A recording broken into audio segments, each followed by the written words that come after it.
বহিৰাজ্যত পুনৰ সন্ধানহীন অসমৰ যুৱক বঙাইগাঁৱত পুত্ৰ সন্ধানত এগৰাকী মাতৃ ১.৫ মাহ পূৰ্বে অসমৰ পৰা গুজৰাটলৈ বুলি কাম কৰিবলৈ গৈছিল বঙাইগাঁৱৰ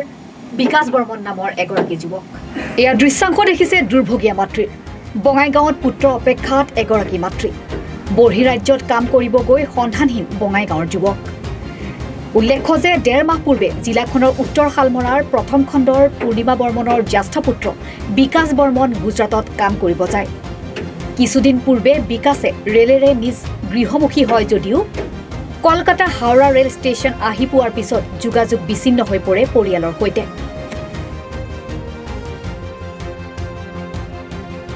তাৰ পিছৰে পৰা আজিলৈ বিকাশৰ কোনো সন্ধান নোপোৱাত পৰিয়ালটো অনিশ্চয়তাত পৰিছে ঘটনা সংক্ৰান্তত জিআৰপিৰ ওচৰত এজাহাৰ দাখিল কৰিছে বিকাশৰ মাতৃয়ে আনহাতে বঙাইগাঁও আৰক্ষীয়ে এই সম্পৰ্কত গুৰুত্ব প্ৰদান কৰা নাই বুলি অভিযোগ আনিছে জিলা বিজেপি যুৱ মৰ্চাৰ সভাপতি সঞ্জয় ৰায়ে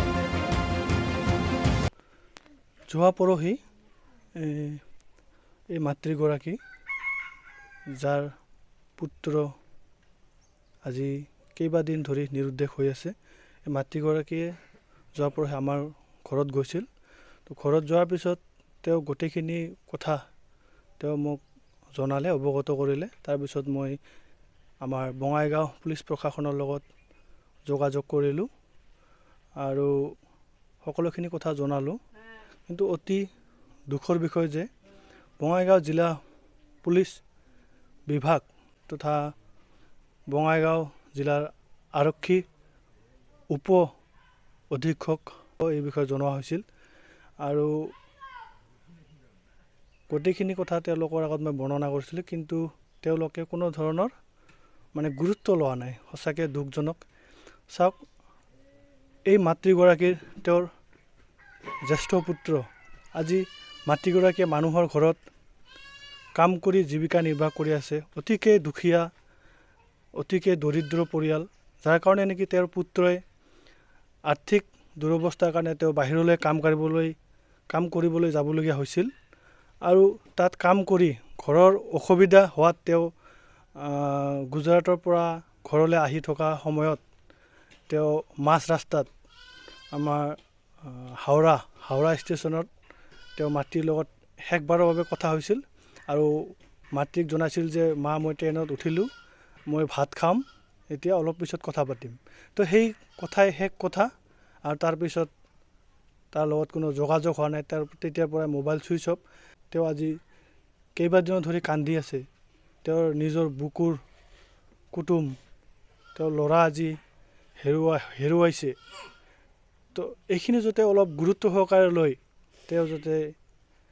তেওঁলোকৰ প্ৰশাসনে যাতে ব্যৱস্থা গ্ৰহণ কৰে আৰু লগতে মই আজি ৰাতিপুৱাও মই এডিশ্যনেল বাইদেউক মই ফোন কৰিছিলোঁ কিন্তু বাইদেৱে ফোন ৰিচিভ কৰা নাই আৰু ফোনো কাটি দিছে সঁচাকৈ বহুত বেয়া লাগিছে কাৰণ আমিতো ব্যক্তিগত কাৰণততো আমি ফোন কৰা নাই আমি ৰাইজৰ স্বাৰ্থত আজি ৰাইজে বা আমাৰ এই মাতৃগৰাকী আমাৰ ঘৰত গৈছে তেওঁৰ দুখৰ বিষয়ে মোক কৈছে কোৱাৰ পিছত আমি যোগাযোগ কৰিছিলোঁ কিন্তু তেওঁ তেনেকুৱা ধৰণৰ কোনো ধৰণৰ মানে তেওঁলোকৰ পৰা আমি গুৰুত্ব লাভ কৰা নাই তো সঁচাকৈ দুৰ্ভাগ্যজনক এইটো হ'ব নালাগে কাৰণ মই এজন দায়িত্বত আছোঁ সভাপতিৰ দায়িত্বত আছোঁ জিলা সভাপতি যুৱ মৰ্চাৰ দায়িত্বত আছোঁ মোৰে যদি এনেকুৱা হয় মোৰে যদি তেওঁলোকে ফোন ৰিচিভ নকৰে আৰু সাধাৰণ ৰাইজৰ কি হ'ব আৰু মুখ্যমন্ত্ৰী ডাঙৰীয়াই সদায় কৈছে পুলিচ প্ৰশাসন আৰু সাধাৰণ ৰাইজৰ মাজত এটা সুসম্পৰ্ক গঢ়িব লাগে আৰু কেনেকৈ পাৰে পুলিচ প্ৰশাসনে কেনেকৈ ৰাইজক সহায় কৰিব পাৰে সেইটো সদায় আহ্বান জনাইছে কিন্তু